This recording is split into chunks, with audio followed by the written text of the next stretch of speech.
Tonight, the search for a suspect in an Evelyn shooting continues, what we know from authorities so far. Plus, helping the homeless. After being told to leave their camp, some community members are speaking out for those without a home. And more projects for Cleveland Cliffs. This time, it's at the company's Silver Bay facility. We'll tell you what they're looking to do. From CBS3 Duluth, this is the CBS3 News at 6.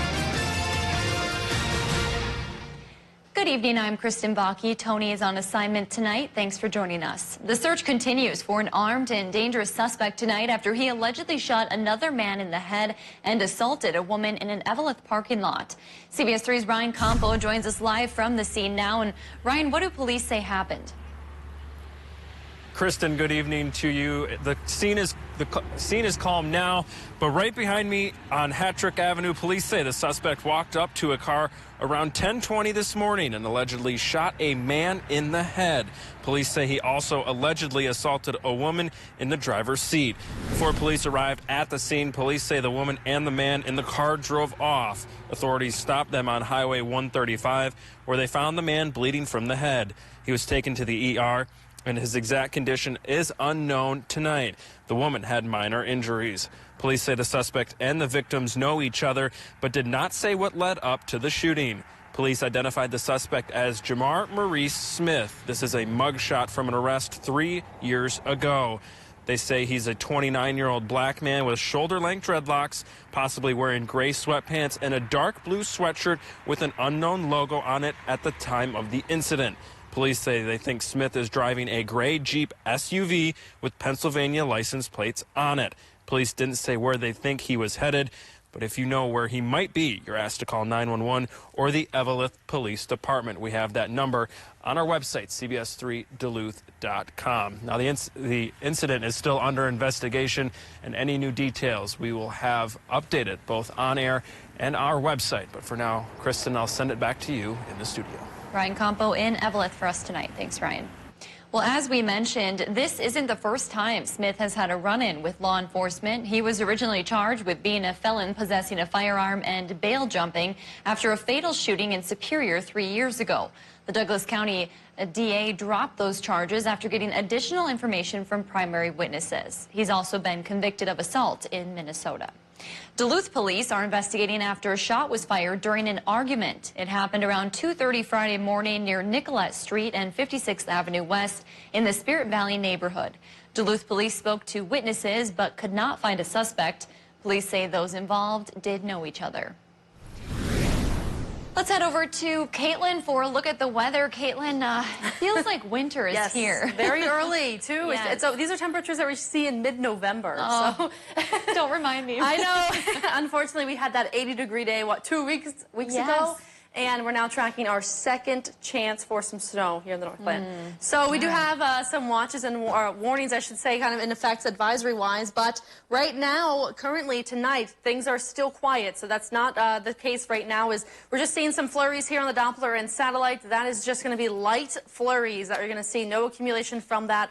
Really, as the night goes on, it'll continue to taper as the evening progresses as well. But here are the advisories issued for most of the state of Minnesota and at least the half of Wisconsin as well, and the UP, all under a winter weather advisory. This goes into effect tomorrow at 1 p.m., lasting through Wednesday morning around 1 for the Twin Ports and Wednesday morning around 5 for the eastern side of the counties. Now, temperatures this afternoon only got to a high of 33 degrees for the high in the Twin Ports, 37 down here by the lake, and currently we haven't budged much at all. Temperatures sit in those upper 20s, low 30s.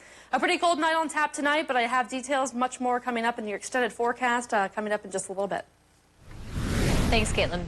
Today, the community came together to help members of a Duluth homeless camp clear out. The camp, called the Point of Rocks, is located just above West Michigan Street in the city's Observation Hill neighborhood. Last week, police showed up and told members of the camp they had to clear out. CBS3's John Cardinelli spoke with people helping those in need today to find out what more needs to be done to help fix this problem. Back behind this hill was once a homeless camp where people lived, but as of noon today, they were asked to clear out as DPD said they have seen a spike of crime within this vicinity, and now those that lived at the camp have no place to go. That is why community members and the American Indian Movement, also known as AIM, showed up today to help members of the camp move out and give them food, clothing, and water. People who showed up here say there are not enough resources for the homeless community here in Duluth, which is why some have resorted to living in camps. David Gerber, a member of AIM, says in order to help fix this problem, the city and members of the community need to come together and rally behind the vulnerable. Be more compassionate, show more empathy. These people struggling with housing, it's not going to happen overnight. All I can say is patience with the city and work with us.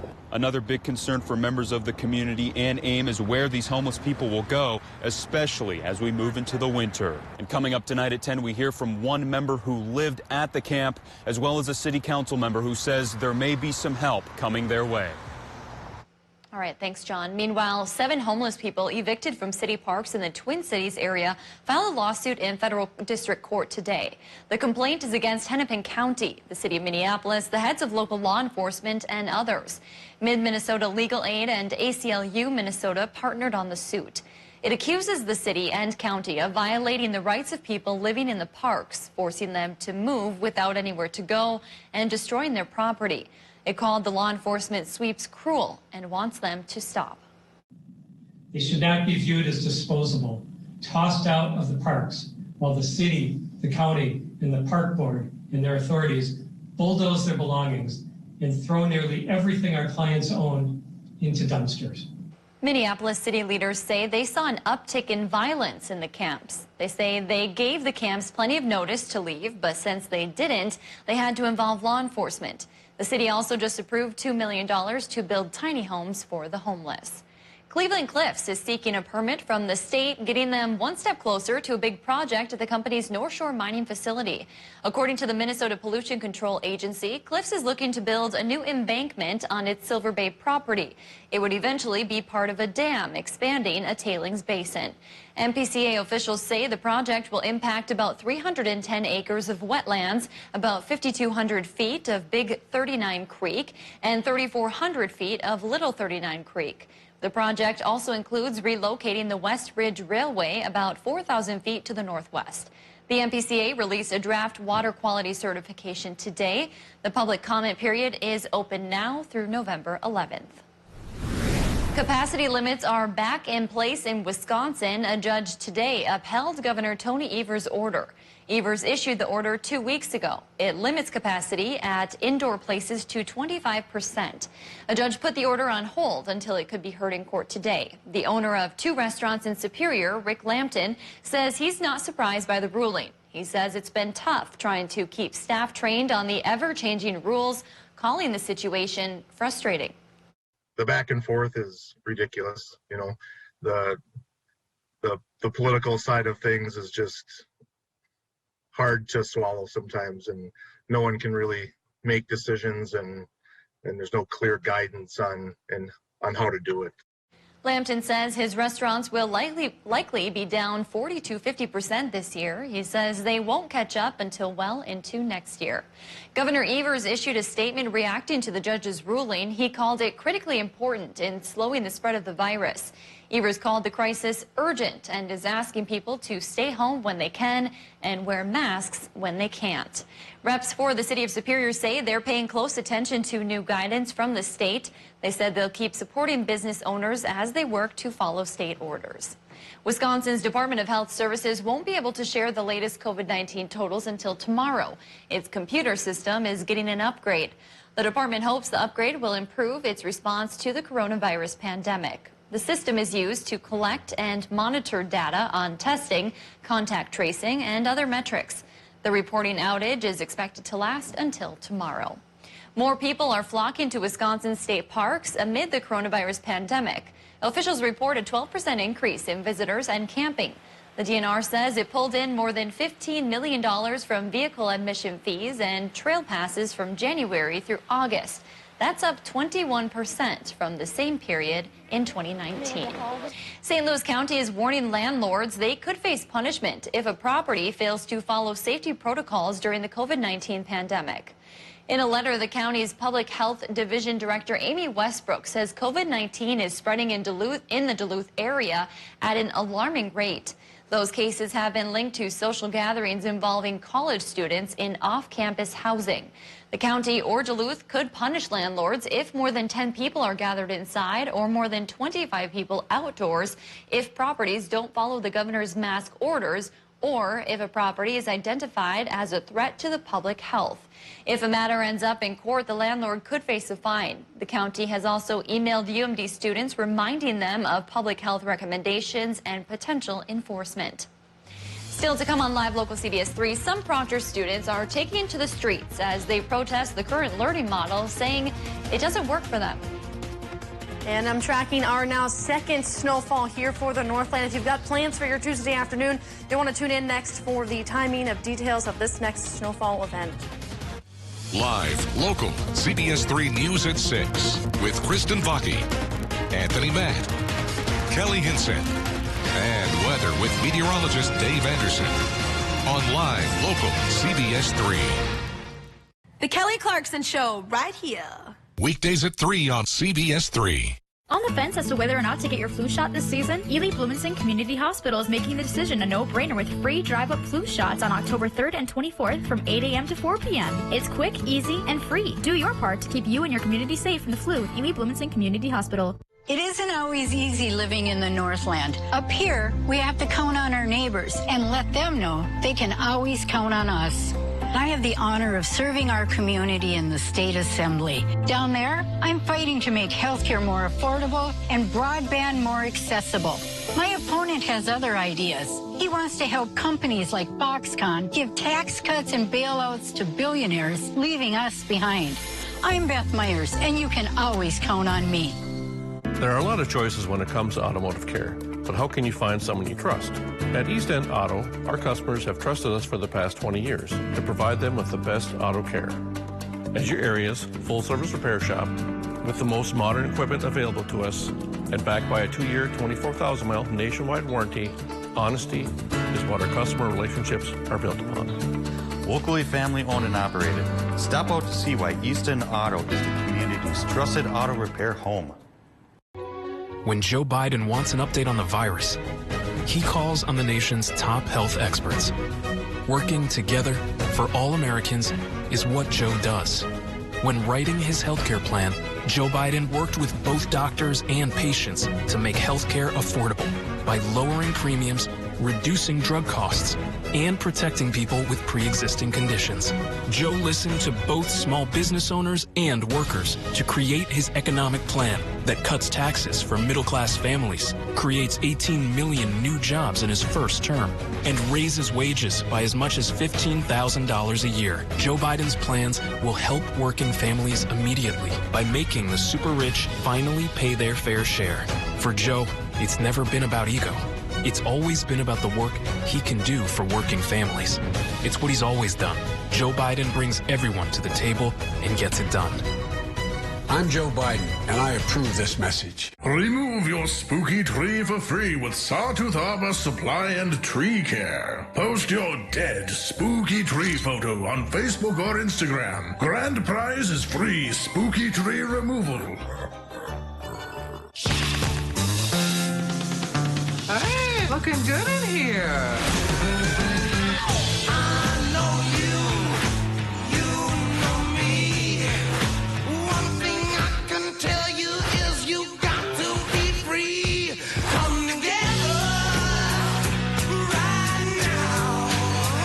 Good to have you back.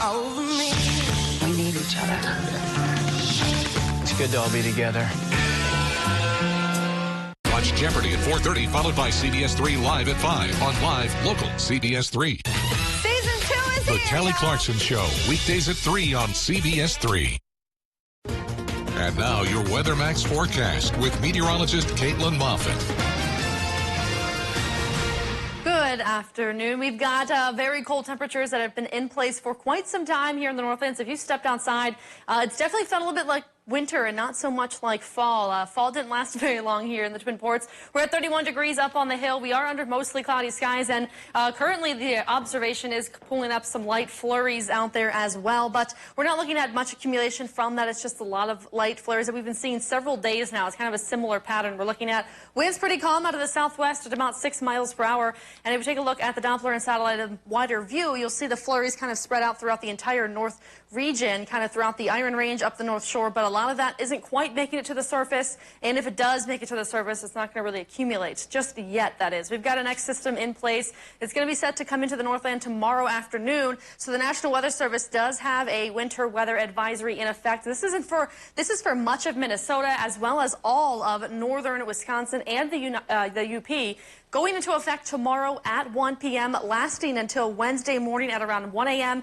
and then for our eastern counties and north counties until 5 a.m. on Wednesday. So let's time this out of when this system is going to arrive here. Tomorrow morning, overnight tonight, it's going to be a pretty quiet night, but very cold temperatures. So for folks up to the border where you see clear skies and no wind, expect temperatures to drop into the teens, even some low teens possible through the overnight. Clouds build, though, early Tuesday morning, and then 10 o'clock, you'll see the snow showers starting to make their way in from our south and west into the Brainerd area. The Twin Ports will see their snow around 2 o'clock here. There could be a few rain showers mixed in, but that will quickly transition over into a light snowfall throughout the entire afternoon. So do expect your road conditions to be pretty snow-covered for much of Minnesota as well as northeastern Minnesota. As you have your evening commute, you're going to be looking at some deteriorating road conditions in some spots. So take your time tomorrow afternoon. That moves out Wednesday morning. We'll see some lingering flurries by the morning hours. Otherwise, dry conditions for the day on Wednesday. That's ahead of our next system. So snow totals for your Tuesday, we're looking at 2 to 4 inches for much of the region. That's, of course, to our south where the bulk of this system is going to sit. Also, up the North Shore where there's some lake effects, it's going to be possible for the higher terrain areas. That's why I have it just a little bit here highlighted in that dark blue. That's where you can expect some higher snowfall totals with the lake effect, because we're going to see an east wind coming off of Lake Superior. And then some lesser totals to our north, 1 to 3 inches, as well as over in the South Shore region and the UP, also looking at 1 to 3 inches. Here's a quick look at just statewide snowfall totals. So if you have a travel plan down to the cities tomorrow, you might want to either rethink that or take some extra time, because they're going to be seeing a little bit more than we will here in the Twin Ports as the system kind of starts down to the south and works its way up to the north. So about 6 inches the cities could pick up in snowfall. Tonight, 25 up on the hill, 28 down by the lake. Temperatures will drop into the teens to the north as they'll see fewer clouds than we will here in the Twin Ports. Mid-20s, though, for northern Wisconsin. And tomorrow we bounce back up into the upper 30s yet again, still below average. Sitting here in the Twin Ports at 36 degrees, 34 in Grand Rapids, and 37 in National Falls. You'll have that southeasterly wind at 5 to 10 miles per hour, so that will enhance that chance for some lake effect for folks along the North Shore. Tuesday, expect snow showers after the 2 o'clock hour all evening long for much of the Twin Ports region. About 2 to 4 inches could be seen here in the Twin Ports, and then a brief break on Wednesday. Still, though, cold conditions lasting throughout the entire 7-day. We really don't see a break from the cold temperatures at all, and then we've got a larger system that's set to come back to the region again Thursday through Friday. So really no break in terms of precip. I know we've been needing the rain, and now all of a sudden it's like, well, here's the cold, here's the snow. Everything all at once. Yeah, really, though. Thanks, Caitlin. Yep. It's not working. That's the message Proctor students had for the school board during their march protesting the school's hybrid learning model today.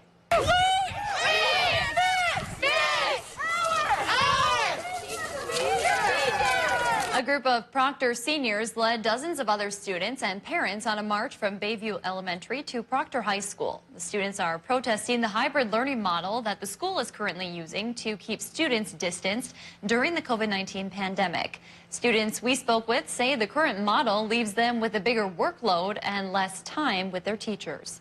It's not working. There's too many technical difficulties as well. I feel like, personally, I'm not learning much. I teach myself a lot of the course, and it's just not working, and I can't imagine kids with ADHD or other learning disabilities. It's just not working. Other students say they're concerned the gap in education will hurt their chances when it comes time to apply for universities.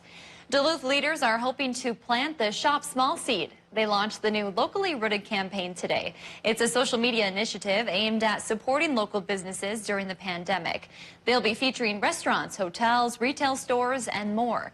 Organizers hope it will remind people that their neighbors run these shops. Bailey Builds, a Duluth couple who make mosaic art out of wood, will be the first business owners featured. 2 businesses will be showcased each week. Coming up in sports, a former Bulldog will be sticking around in the Mile High City. Details on Hunter Miska's new contract coming up right after the break.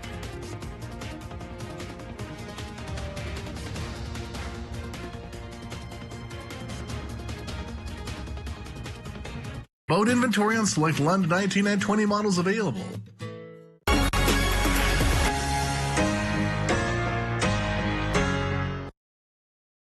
CBS3 live cams are brought to you by Kohler Chevrolet Buick GMC Cadillac. You're not just getting a car, you're getting Kohler.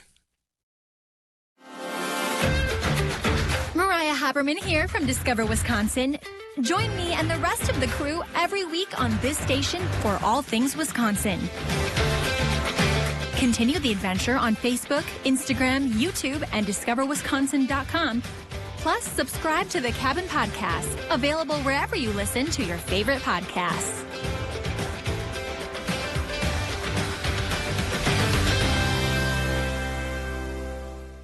Bender Shoes has a fabulous selection of this season's newest styles, and right now, they're all on sale. Come in today and save during the Customer Appreciation Sale at Bender Shoes. We're located in Grand Rapids, Hibbing, and Duluth. It's coming. You ready? Because Toro's Snow Days sale is here. With the #1 brand in snowblowers, you will dominate winter. And now during Toro's Snow Days, get up to $100 off select 2-stage snowblowers, up to $40 off select 60-volt battery snowblowers, and up to $50 off select single-stage snowblowers. Plus great financing offers. Win winter with Toro.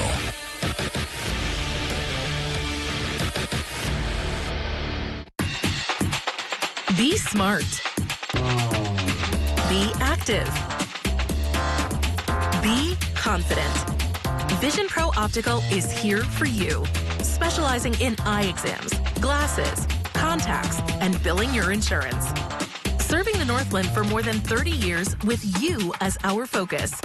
Visit visionprooptical.com for hours and location details. Vision Pro Optical. Be and be seen. I am Robert. My wife, Katie. I'm Ollie. Yes, you're Ollie. We are the 4th generation of a family farm. It has been more down times than good times. 2 years ago, a storm came through this area, took down our barn. Financially, it was unbearable. But Tina Smith and her staff, they came through big for us. And she continues to be there for us. That's something I've never seen in a politician before. Really impressed me. I feel very fortunate to have her as our senator. I'm Tina Smith, and I approve this message. We've been down this road long enough, but Tom Tiffany wants to keep us going in the wrong direction. Even during a pandemic, Tiffany supports taking away protections for pre-existing conditions, kicking millions off their health insurance, and forcing you to pay more. There's another way. Tricia Zunker. Zunker will put our families first with better health care and help for small businesses, workers, and farmers to get our economy moving again. Tricia Zunker for Congress. I'm Tricia Zunker, and I approve this message. A brand new season is here. And yes, I am in an eye patch. How much more, Kelly, can it get? Air hugs only, people. You're the most beautiful pirate. The Kelly Clarkson Show, weekdays at 3 on CBS3. Watch Jeopardy at 4:30, followed by CBS3 Live at 5 on Live Local CBS3. There were rumblings late Sunday night that a deal between the Colorado Avalanche and former UMD goalie Hunter Miska was close, and today the team made it official, signing Miska to a 2-year, 2-way contract. The North Branch native is coming off a season in which he appeared in 26 games for the Colorado Eagles, the AHL affiliate of the Avalanche. He would post a 16-6-3 record in net. Miska also served as the backup goaltender for the last 3 games of the Colorado second-round series against the Dallas Stars. For the first time this season, the Green Bay Packers have stumbled. A surprise blowout loss at the hands of the Tampa Bay Buccaneers, dropping them to 4-1. The game turned on a dime in the second quarter yesterday when Aaron Rodgers threw just the 3rd pick 6 of his career. The 38-10 loss is Green Bay's 4th straight loss when coming off a bye week, a troubling trend for Packers fans. Head coach Matt LaFleur says that when he saw on film was more of a lack of execution on Sunday than a lack of energy at practice. It was a lack of execution. I think that definitely carried over from an offensive perspective, really, in all three phases. We got to be better. I thought the energy was good last week. It just came down to the execution. And any time that you have, you're going up against a really good opponent, you better bring your A game, because if not, they'll embarrass you. And that's exactly what happened. As for the Vikings, they'll have almost 2 weeks to readjust after the 1-5 start, which is the worst the team has started since 2013. Minnesota couldn't seem to get anything right on both sides of the ball on Sunday. Kirk Cousins would be picked off 3 times, and the Vikings defense would give up 30-plus points for the third time this year. Head coach Mike Zimmer said going forward, the team motto is all about making progress in key areas. Defensively, we're giving up 8 out of 10 on fourth down. When it's time to win the game or time to win the series, we're not very good. And so, and then offensively, it's maintaining the football and controlling drives. I think we're -7 in turnovers. So, all those things lead to bad football. And plenty more to come tonight at 10. We got some big soccer games, Section 7A and Section 7AA here. They've been moving it around because of the weather. But yeah, I hope they bundled up. Yeah. Thanks, Neil. Tonight on the CBS3 News at 10, the community came together to help members of a Duluth homeless camp clear out. Tonight, we'll hear from a woman who lived at the camp and now has to find a new home, plus why some locals are against the relocation of the homeless. Well, the COVID-19 pandemic has hit all businesses around the world hard, especially restaurants. And now, as the cold sets in, many restaurants are wondering how they're going to keep their guests safe. However, a restaurant in Germany has figured out a way to keep their guests warm: heated glass booths. These heated booths give guests the opportunity to enjoy a warm meal while staying out of the chilly weather. The manager of the restaurant says the pandemic has hit her business hard, and she hopes these booths will create a crowd.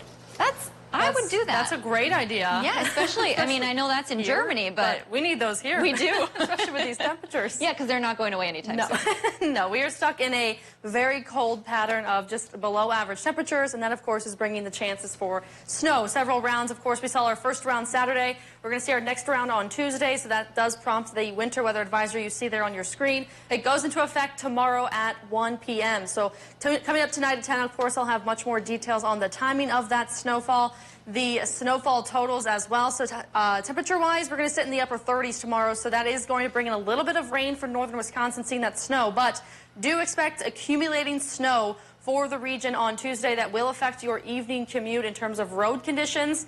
And then we get a brief break on Wednesday before our next system that could potentially bring another round of accumulating snow for Minnesota. Yeah, and kind of a bummer because we're just seeing sports pick back up. They're trying to avoid all this. And now weather coming through here. Complicating it's it again. Not working yet. Welcome to 2020, right? Thanks for joining us. We'll see you back here at 10.